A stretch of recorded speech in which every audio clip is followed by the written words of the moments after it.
The struct type provides a way to aggregate a fixed set of data members into a single object. In C++, the struct type is expanded to include function members. This usage was covered in the Classes and Objects chapter. In this movie, we're only dealing with the struct type as an aggregate data type.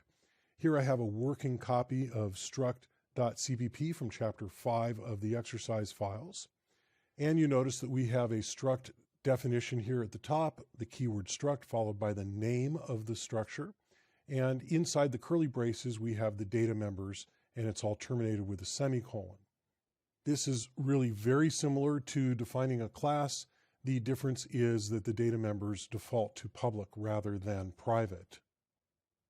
And the way that we use it is very much like using a class object. Here we declare the type, employee, and the name, and we assign it values in an initializer list in curly braces separated with commas.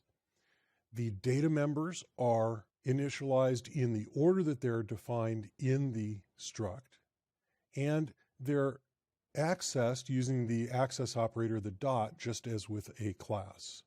And so when I build and run this, you see it says Joe is the boss and has ID 42, and there's ID, name, and role, just in the same order as they are in the structure definition.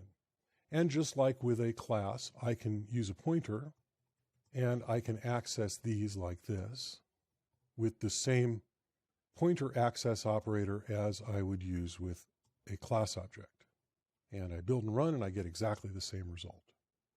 The ability to create data structures using struct is a fundamental tool in C++, and as we saw in the Classes and Objects chapter, it is also the basis of classes and objects.